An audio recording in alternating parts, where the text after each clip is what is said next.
Chapter 2. It had been 2 days since Akari's meltdown. I still have no goddamn clue what she was talking about, but she seemed to be back to normal now. She had woken me up again by pounding on that goddamn doorbell. Wake up already, we have places to go. Unless one of them is to sleep, you can count me out. Oh come on, you'll enjoy this. Besides, you aren't getting a choice here anyways. Son of a bitch! Well, you know, she'd probably be more of a daughter of a... Never mind. And you know, we're not really getting that many options anyways, so yeah, she's right. We aren't getting many options. She yanked me out the door and over to her car. Where the shit? Are you trying to drag me now? You spelled shit wrong. Well, fuck off already. The carnival is in town for the weekend. What carnival? Wait a second. Japan doesn't have any carnivals.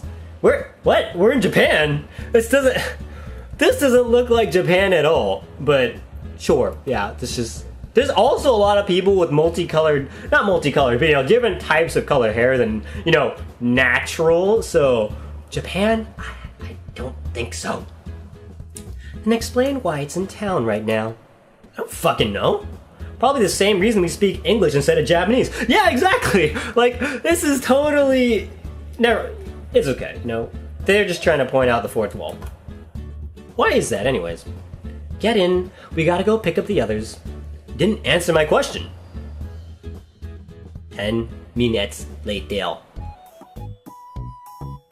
Akari had picked up the other 3, and now we were on our way to the carnival. How do you all fit in the front seat? Holy crap! I hear that it's got over 100 games! Well, I've never seen a carnival game that wasn't rigged. Don't be so negative. The games won't be rigged. We'll see about that. I just can't wait to get on the Ferris wheel. Ferris wheel! Fuck! Alright, developer. You gotta do more things like that. The spontaneous... The spontaneity of Ferris wheel! Oh my god. Great. Yeah, what the fuck was that? Yeah, exactly. Yeah, they just stared at me. You can't tell me that none of you heard that. Well, we're just a few more minutes away. We should figure out where to go first in the meantime. I'm heading straight to the Ferris wheel once we get there. Ferris wheel! There it is again! Like, what is that? A few minutes later. We had just gotten out of the car at the carnival. Whoa, is that a roller coaster? Oh my god, I've gotta ride that! Of course you do. Well, I'm off to the Ferris wheel. Ferris wheel! Jesus Christ. Okay, I know I said put more of those things in, but, you know, switch it up a bit. At least switch it up. Or at least save it for a few seconds later down the line. You know, like, a comedian who does stand-up doesn't just say his joke and then say it again right away. You know, it's gotta be like at the beginning of your joke, and then near the ending of that joke, you put it back in there at the end so that it has, you know, some sort of effect instead of just Ferris wheel! 5 seconds later, Ferris wheel! And then it means nothing, really. I mean, you could totally, whatever. Well, just some advice. Who the hell keeps saying that? I'm heading to the games. I guess I'll just wander around until I find something interesting. Yo, that's more like what I would do, to be honest. I look around. I purvey and peruse my surroundings. I don't know if purvey is a word. I meant to say survey, but you understand what I mean. Survey and peruse. Probably just purvey. One word. And yeah, I would just go roaming about until I found something good. Or I'd look at a map, you know, if they have one, and then see everything. Carnivals are usually not that big, right? So you could probably just take like one loop around and you'd probably find what you were looking for and see what rides you want to go on. They're not cheap these days either, so, you know, you spend like 10 bucks on a ride, or, you know, 7 if you're lucky. That's usually not too bad. What about you? Where are you going, protagonist? Oh, okay. So this is where we choose who we go with. Okay. This is in order from left to right. Top to bottom, left to right. So, man, this is where we choose the girl. Chapter 2, we choose the girl. Like, we already have something going on with Akari, and we have that next door neighbor relationship kind of thing. which is huge. That's like super huge. But also, she's crazy. She's like really just that much, just right amount of crazy. But as a relationship thing, I mean, people say you don't fuck with crazy, but I'd say that, you know, maybe you could, as long as they don't know where you live. But she knows where we live. And right next to her house, where she opens the door and rings the doorbell, apparently. So she just walks in after ringing the doorbell, I don't know, 20 times. And that's a little bit clingy. By little bit, I mean like super clingy. So, Akari, I'm sorry, but you're out. I'm sorry! You're not Mrs. Akari. But you're just one crazy bitch. And, let's see, Rollercoaster? I like roller coasters. So Rika's... I mean... Oh, gosh, she's... The fact that she's a lolly, though, is just... I don't like that. That's just... No! The fact that she's a lolly throws off the entire thing. And... Oh, man. Well, then so is Yuki in that case. But that's rude to the short girls, right? We don't judge people by their looks. Let's just say that we don't judge people by their looks. But obviously, everyone's got to have some sort of filter of people. Like, there's so many people that you meet in real life, or I guess online too. But there's so many people that you meet, and you can't just, you know, go by aesthetics, because, you know, especially if they're online, you don't see all or any of their aesthetics, and you got to go by their personality. So let's just pretend that we're like blind or something, and we're not gonna be blind about the choice. We're gonna be very mindful of the choice. But I mean, we're blind visually, physically. And I think that we're not ready for a Ferris wheel ride with Yuki. I know she likes us and stuff, but hey, you know, that's, you know, the whole cat thing. We don't know enough about cats, you know. I'm more of a dog person to begin with. Show game fixedness to Mika, huh? Oh, yeah. So we can lose at games and pretty much be stupid, right? We're gonna show how much of an idiot we are to Mika if we go say that game fixedness. So I'm just gonna ride the roller coaster because that's normally what I would do, you know? I don't understand why they're not going together and doing everything together. That seems kind of weird also. You know, like, why would all four of you split up to do something else? Like something different. Didn't you come here to ride the same rides and play the same games? Or at least, you know, enjoy the company of each other? Weird. Very weird, but you know, fuck it. We're going on the roller coaster. That's what we want to do. We can always go on it multiple times. I guess I'll ride the damn roller coaster with Kazumi. Kazumi sounds like a cool ass name, by the way. Oh, god damn it. Why do I have to babysit the dumbass? Well, remember to come and find me when you're done. Don't give me that wink. You know I'm hitting on this other... Okay, well, not hitting on, but I want to ride the roller coaster, period! I had something I wanted us to do while we're here. Is it me? Got it, Akari-chan. Now, come on, protagonist. I want to ride that roller coaster. I want to ride something. Okay, first off, that could have been taken out of the context as something sexual. I mean, I already beat you to it. And secondly, since when have you sounded so eager to do anything with me? I don't know, are we being sarcastic? You're not part of why I'm so eager in any way. I just want to ride the roller coaster. Well, good thing, because me too, alright? Let's just have a platonic relationship while we ride this roller coaster. Okay, Rika? And why the fuck are you so eager to ride a fucked up train in the first place? I just love roller coasters. Feeling the wind in my hair as I rush along the tracks, it's amazing! I first rode one when I was 6, and I just love them ever since. Yeah, I asked for your fucking life story. Sure! So, protagonist, what do you feel about roller coasters? What do I feel about them? Really? You want to waste my time with such a fucking stupid question? Because I really couldn't give half a shit either way. Oh, you've got a weak stomach, don't you? What? No, I don't have a fucking weak stomach. I got iron stomach. I can eat anything. A cow? A horse? Then prove it. If you can last until the end of the roller coaster without puking, then I don't know if you are telling the truth. Why the fuck should I care if you think I'm telling the truth or not? You've got no titties for me to care what you think, but I mean, you have a lot of money, so that's totally worth my time thinking of. Yeah, she knows what I'm really thinking. You know what? I won't smack you for that, since the roller coaster will probably do that for me.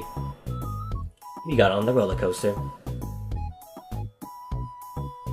A few minutes later, I was standing next to the line puking my guts out.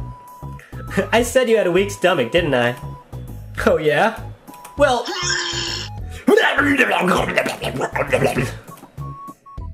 Ew, that's just nasty. I see corn. What the fuck? I haven't eaten corn in years. It's too good for me. I think we're done with the roller coaster for today. After I finished puking my guts out, she dragged me off to find Akari. We spent the next few minutes waiting for the others to show up. After a while, Mika bumped into us. Not long afterward, Yuki showed up, looking satisfied. So, why the fuck did you want everyone to meet you by some old-ass photo booth? I wanted to get some photos while we were here. Why not bring a fucking camera? Yeah, the photo booth is like $5 per picture. Oh god, if it's more than that, Jesus Christ. Like, honestly, why would you go to a photo booth? Everybody has smartphones these days. This is more memorable. Ugh, alright. Alright, picky. Akari dragged us inside the photo booth. This thing smelled like ass. Not that I would know. We took the photos and stepped back out into the light. Can I go home now? Or did you have more pointless shit planned? Yeah, we probably should get going. It'll be getting dark by the time we get back. Then we all went to the car, packed in, and started driving home. So all day you kept hearing a strange voice that kept shouting, "Ferris wheel! Ferris wheel!" You're right, Dad. You're totally right. There it goes again! Who the fuck keeps saying that? Oh, I know that voice. Who the fuck is it? It's Patrick. Who the fuck is Patrick? You know, Patrick Star from SpongeBob SquarePants? That, the one show that you watch all the fucking time? Yeah, me too. Exactly. So, now we got Patrick fucking Star shouting Ferris wheel all goddamn time. Ferris wheel! Oh, yes. Oh, yes! That's even better than I know it's Patrick. Fuck off, Patrick! Oh man, don't say that to Patrick. It's awesome. Just don't say Ferris wheel anymore and you'll be fine. Ferris wheel! Fuck off already! The next day. Of course. I was woke up by the doorbell early the next morning. I say, this was starting to become a bad habit of everyone's. I answered the door. Hi, can I talk to you for a minute? What the hell is it? This guy's attitude is, holy shit! Alright. Wall of text, here we go.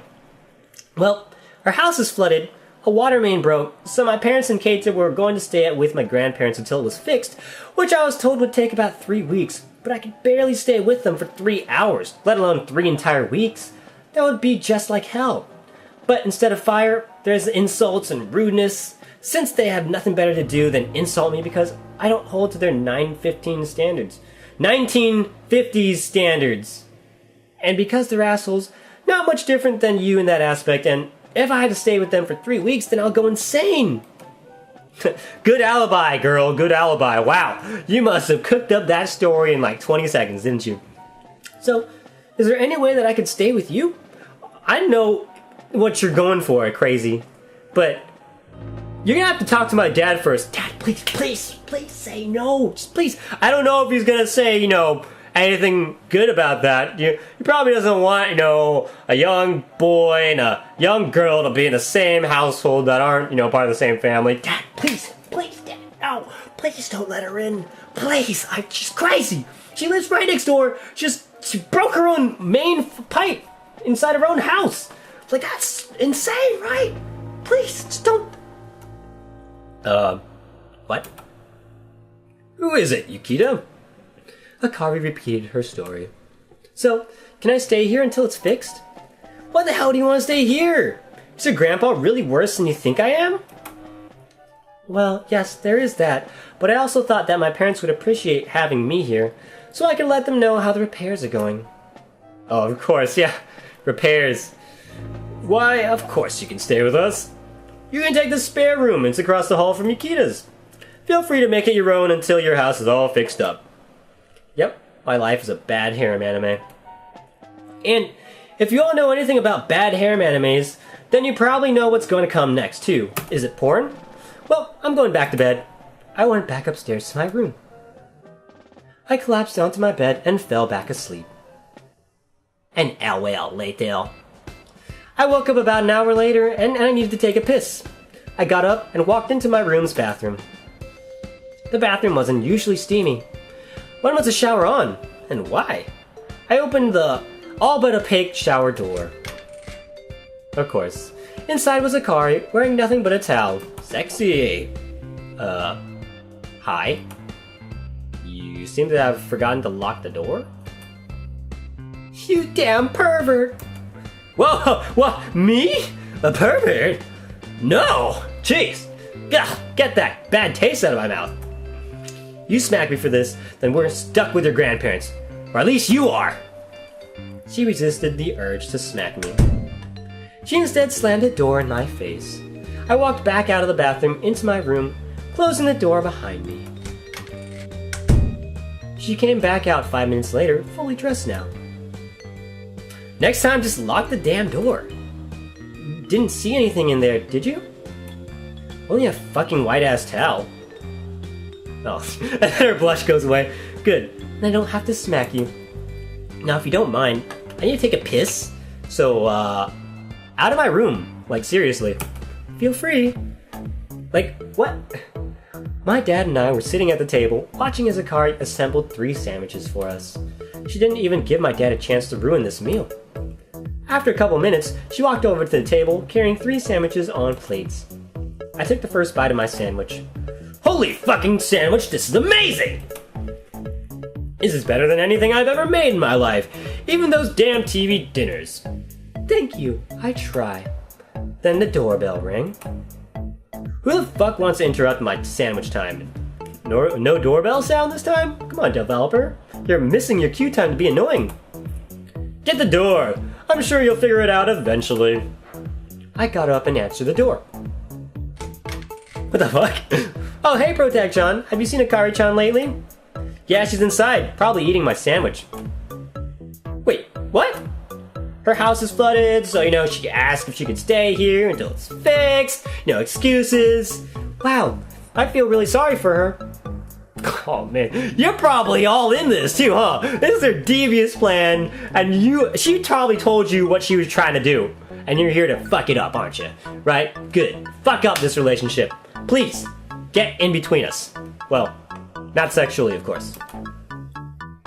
Just imagine having to stay in the same house as you? And you call me the asshole. Well, anyways, where's Akari-chan at? I wanted to talk to her. I guess I'll go get her. At least I'll be able to return to my sandwich. I returned to the kitchen. Hey, Kachihara, Flatchest is at the door. She says she wants to talk to you. Got it. I'll go see what she wants. Akari left the room, returning 5 minutes later. Well, what was that about? She just wanted to tell me something stupid about that porn room her dad has. Well, can you give me some details, for research purposes? Apparently, her dad just leaves. Yeah, the dad just leaves the table. All right. When we talk about the porn room. Okay. Apparently, her mom made her dad clean it out and throw it all in the trash. No! How could you? That's evil. And now it's her cousin's room for the summer. I sure hope, for her sake, that they clean it out thoroughly.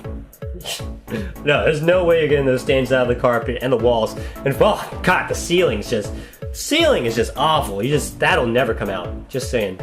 I mean, it wasn't even your dad. I mean, I was there. I never even got to say goodbye. Well, she came because she wanted us to do something to commemorate it. Like what? A funeral or bonfire, maybe? She offered to treat us all to dinner at the cafe tonight. Would you like to come, protagonist? Wait, is this the same cafe where we got ice cream and all the other food? Why the cafe? Yeah, of all places. Because there's only 2 real restaurants in town, and the cafe is a better one. Town sucks. Fine, I'll come. Not in that way! I need to mourn such a monumental loss somehow. You know, I should really try this more often. What? Turning your perverted asshole nonsense out? It really helps a lot. You know, actually, he hasn't been all about the titties recently, so he's developed, I'd say. Not in the Bristol region, but in the mental region. I just realized, where did your dad go? Probably just off to work, whatever he does. I don't know what he does for a living. Lucky bastard.